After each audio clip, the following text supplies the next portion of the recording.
Quem pode o seu amor contar? Quem pode o seu amor contar? O grande amor do Salvador, quem poderá contar? A paz do Senhor, meus amados, estamos aqui mais uma vez para a lição da escola dominical, né, onde a gente está estudando sobre a supremacia de Cristo, né? A segunda lição de hoje, nós estamos estudando a Epístola de Hebreus. Hoje nós estaremos fazendo menção da Epístola de Hebreus, capítulo 2, né, do verso 1 ao 18, né, que é a nossa leitura bíblica em classe. Então, a Epístola de Hebreus, capítulo 2, o autor está dando um início assim com uma forte exortação. Era necessário, por parte dos crentes, uma maior firmeza em relação às coisas espirituais. O que o mesmo observava era um certo desinteresse e negligência diante de um fato de tão grande importância como era a salvação. O autor não queria que os crentes aos quais ele escrevia ficassem desviados da fé. A palavra desviar, no grego pararreu, era usado em referência a um rio que corria para fora do seu leito. Podia ser usada também em referência a uma pessoa que perdia a memória, ou então a um navio que acidentalmente era desancorado e lançado à deriva em alto mar. No pensamento do autor, só havia uma maneira de manter-se no rumo certo, que era ancorar o barco no porto seguro Jesus. A lição de número 2 está muito interessante, é uma lição onde a gente devemos reavivar a nossa fé, reavivar o nosso pensamento e colocar em nosso coração qual é a verdadeira importância da nossa salvação. Lição de número 2, uma salvação grandiosa. Uma salvação grandiosa que foi testemunhada pelo Senhor, onde nós iremos ver no tópico 1. Olha, testemunhada pelo Senhor. Olha, o foco do autor na carta de Hebreus, do capítulo 2, de 1 ao 4, não era menosprezar a lei em relação à graça. Não há uma exaltação de uma e uma humilhação da outra. O foco dele era a valorização à palavra de Deus. Enquanto a antiga aliança foi intermediada por anjos, nós vemos no versículo 2 de Hebreus, a nova aliança tinha Jesus como foco, Jesus, o Filho de Deus como mediador. O autor, então, ele faz uma analogia entre as duas alianças, para que o contraste entre ambas fique bem definido. Foi Jesus, o Filho de Deus, e não os anjos, que anunciou essa tão grande salvação. Por haver sido mediada por anjos, a lei era vista e observada com muita atenção, né, a fim de não se cometer falhas pelos judeus. Então o autor concluiu o quê? Foi simples, direto a visão do autor, ou seja, ora, se a lei que fora entregue pelos anjos merecia tanta atenção, então merecia atenção maior ainda a palavra de Deus, que fora entregue por seu Filho, o qual é infinitamente superior aos anjos, né? Uma salvação que foi proclamada exclusivamente pelo Filho de Deus. Então o autor ele coloca em evidência essa salvação que foi enviada pela palavra do próprio Deus. O Senhor enviou seu Filho para anunciar a salvação a todos os anjos, a todos os homens, perdão. É uma salvação grandiosa proclamada pelos que a ouviram. No verso 3, fica evidente que o autor não fez parte do colégio apostólico, ou seja, ele não andou com Jesus no tempo de Jesus, ele não fez parte dos discípulos, ele não presenciou pessoalmente todos os atos que Jesus fez, né? Ele não presenciou, ele não fez parte desse colégio apostólico. Enfim, mas ele está mencionando a mensagem dos apóstolos, que em seu ponto de vista era a mesma anunciada pelo Messias. Isso nos ensina que cada geração precisa proclamar o Evangelho da mesma forma que o Senhor ensinava. Ou seja, o que foi proclamado por testemunhas oculares deve servir de fundamento da nossa fé. Independente se estávamos presentes, se não estávamos presentes, nós devemos pegar a palavra de Deus, que é o nosso manual, e pregar como se nós fôssemos testemunhas, entendeu? Foi da mesma forma que estava lá anunciado pelo Messias, nós devemos pregar com a mesma ênfase, com a mesma fé. Uma salvação grandiosa confirmada pelo Espírito Santo. Aqui, o autor nos mostra a cooperação que o Espírito Santo deu aos apóstolos. O autor, ele quer chamar a atenção do seu público, o leitor, mais uma vez, para a importância da mensagem recebida. Ou seja, ele fora também testemunha de uma forma concreta e palpável pelo Espírito Santo, por intermédio da distribuição de seus muitos dons de forma objetiva e prática, né? O Espírito Santo, ele veio para, mais uma vez, confirmar a salvação, confirmar a vinda de Cristo. O Espírito Santo, através dos sinais, das maravilhas, ele mostrou a salvação que Cristo veio trazer à terra. Ele mostrou a importância dessa salvação, né, para todos que ouviram, para todos que criam na palavra.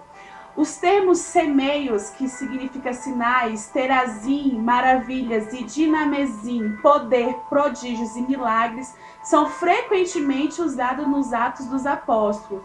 Né? Nós podemos ver em várias passagens de Atos falando de poder, sinais, maravilhas, que através da obra do Espírito Santo, nós vemos claramente que o Espírito Santo estava lá, agindo desde a descida. No Velho Testamento, o Espírito ele vinha sobre apenas algumas pessoas especiais. Era algo limitado, né? Então, ele vinha sobre o rei, o legislador, o profeta ou até mesmo o sacerdote. Todavia, na nova aliança, o Espírito Santo foi derramado sobre toda a carne. Atos capítulo 2, versículo 17, está bem evidente isso. Os crentes de Hebreus, eles possuíam essa consciência, mas mesmo assim eles davam sinais de esquecimento. Por mais que eles tivessem visto, ouvido e presenciado até mesmo a presença do Espírito Santo, o Espírito Santo tinha sido derramado para toda a carne. Os crentes de Hebreus, eles estavam esquecendo, né, dessa evidência tão importante, desse fato tão importante. Vamos para o tópico 2. Uma salvação necessária. Ponto de número 1, por intermédio da humanização do Redentor. O autor, ele usa os Salmos 8 como plano de fundo para fortalecer a ideia que Cristo veio restaurar o que perdemos no Éden. O salmista relata a posição que o homem em relação aos anjos, de inferioridade aos anjos. O escritor de Hebreus faz um midrash, ou seja, um estudo dos Salmos 8, versículo 5, com Hebreus 2, versículo 9. O autor, então, ele explica que Cristo, como homem, era sim inferior aos anjos. Anjos não morrem, humanos sim, mas em sua morte estaria o triunfo do homem, né? Somente a Jesus vindo como homem que ele poderia triunfar, né? Ele poderia levantar e ser restaurado e ser levantado em glória, somente por meio vindo em homem, amém? Tópico 2. Por meio do sofrimento do Redentor. O sofrimento de Cristo recolocou o homem na posição originária, no versículo 9. A palavra menor é usada aqui em relação ao tempo e significa temporalidade. Portanto, o texto afirma que, devido à sua humilhação, Jesus temporariamente foi feito menor que os anjos, e não que ele tornou-se menos digno, só que os seres angélicos. Em outras palavras, Jesus se tornou menor que os anjos enquanto vivia os limites da condição humana. Ele experimentou o sofrimento advindo deste estado de humilhação. Todavia, foi por meio deste mesmo sofrimento de Cristo que os homens tornaram-se livres, né? Só por meio do sofrimento de Cristo que nós podemos alcançar uma salvação grandiosa. O sofrimento de Cristo colocou Jesus numa posição desde quando Deus criou, né, Adão. Ele colocou Jesus Cristo como homem, desde o princípio, né, para ele ser aperfeiçoado, para ele passar as mesmas condições e experimentar o sofrimento, né, da humilhação. E só por meio deste sofrimento que nós, seres humanos, nós que estamos em Cristo Jesus, podemos ser livres. Tópico de número 3. Por intermédio da glorificação do Redentor. O autor de Hebreus põe a glorificação como um evento que seguiu a humilhação de Cristo. Cristo, ele quebra o paradigma do sofrimento na vida do justo. Da mesma forma que no Velho Testamento os sacerdotes eram aperfeiçoados, consagrados ou qualificados, a ideia é que, em separado do sofrimento, Cristo não poderia ter se tornado líder inteiramente eficaz, perfeito ao seu povo. Cristo Jesus, ele veio ao mundo para nos mostrar que o justo, ele pode sim sofrer. O justo vai ter aflições, o justo vai passar por sofrimento, mas em tudo nós seremos vencedores. Cristo, ele veio para quebrar esse paradigma, né? Os judeus, eles viam uma forma que não poderiam sofrer, até mesmo muitos cristãos hoje em dia, eles olham que não, o cristão não pode ter sofrimento, o cristão não pode adoecer, não pode passar por dificuldades. Mas Cristo, através do sofrimento dele na cruz, ele mostrou que o cristão sim pode passar por todas essas dificuldades. O importante é que em Cristo nós somos mais que vencedores e a nossa glorificação será eterna.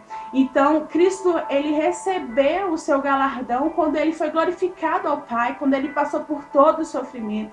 Então nós temos que ter essa consciência que a nossa glorificação não é aqui na terra, a nossa glorificação é no céu, quando nós recebemos a coroa da vida.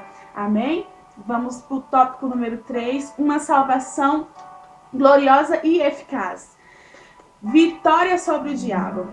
Para que a salvação se efetivasse, o Salvador, ele precisava sofrer e morrer pelos homens. Só assim a salvação teria um efeito, né? Aqui o autor, ele exalta o poder da cruz e a sua suficiência e nos revela os efeitos dela. Somente por meio da morte na cruz, o diabo, que é o nosso arqui-inimigo, seria derrotado. O termo aniquilamento não é o mais apropriado no verso 14, mas sim o termo destronar, ou seja, perder o controle. Por intermédio da cruz, Cristo, ele destronou e desarmou Satanás das armas que ele possuía. Foi na cruz que Cristo despojou os principados e potestades e nos garantiu a vitória. Amém, irmãos? Através da cruz que o diabo, ele perdeu todo o seu controle. Né? Jesus, quando ele deu o suspiro e entregou o seu espírito ali, ele estava destronando Satanás, estava tirando todo o controle do diabo, né, naquela hora. E somente através da cruz que Jesus pôde conquistar essa tão grande vitória. E ele também teve uma vitória, a vitória sobre a morte, né? Nós, seres humanos, tememos tanto a morte, mas através da morte da cruz de Jesus, nós não podemos, nós não devemos, nós não devemos mais temer a morte, né? Porque Cristo venceu a morte. Vitória sobre a morte. Com a entrada do pecado no mundo, a morte, ela passou a ser um inimigo temido, né? Essa arma poderosa era usada por Satanás para manter os homens debaixo do jugo do medo. Todavia, ao morrer na cruz por todos os homens, Jesus venceu a morte. O cristão, ele não deve mais temer a morte, embora seja necessário passar por ela, mas não há mais aquela insegurança, não há mais aquela incerteza, já que Jesus, através da sua morte e ressurreição, destronou o poder que ela detinha. E temos essa certeza, todos os que recebem como Salvador têm a vida eterna em Cristo Jesus, amém? Vitória sobre a tentação. É inevitável nós seres humanos passar por tentação, né? Jesus passou por tentação em Mateus capítulo 4. Então, Jesus obteve a vitória na cruz, vitória sobre a tentação, sobre os nossos adversários. A tentação, ela é uma realidade. Negá-la, ela não vai diminuir a sua atividade em nossa vida, não vai fazê-la não existir mais em nossa vida. Mas Jesus venceu. O autor ainda nos apresenta que Cristo não assumiu a natureza dos anjos, mas humana. Sendo assim, ele poderia se aproximar de nós e viver e experimentar, claro que sem pecado, a nossa realidade. Muito mais do que os sacerdotes do Antigo Testamento, que representavam homens diante de Deus, fazendo intercessão e expiação por seus pecados, Jesus pode socorrer os crentes, Jesus pode socorrer a mim e a você, por ter assumido a natureza humana e se identificado com os homens nos seus limites, né? Ele sabe o que é ser tentado e por essa razão ele está pronto, sempre pronto a nos ajudar, né? Por essa razão Jesus ele venceu a morte, Jesus venceu a tentação, né? Ele viveu como ser humano, ele viveu na pele, ele sentiu dores, ele sentiu tristeza. E por essa razão nós podemos a todo tempo sentirmos ameaçados, a gente pode pedir socorro ao Senhor, que Ele sabe o que nós estamos passando. Às vezes a gente olha e passa por situações e que acha que não vai conseguir, mas Jesus passou por todas as etapas já para nos dar a vida eterna. E eu concluo essa lição de hoje dizendo que cada geração deve anunciar o Evangelho, como se estivesse vivendo com Jesus ali, ó, lado a lado, como se tivesse visto todos os sinais. E afirmar, sempre afirmar que através de Jesus Cristo, que Ele vai dar vida eterna aos todos que perecem, né? A gente deve apresentar essa tão valiosa e grandiosa salvação que Cristo nos deu, por sua infinita misericórdia e graça, né? Que Deus venha abençoar a sua vida, abençoar a sua família. E até a próxima lição, querido.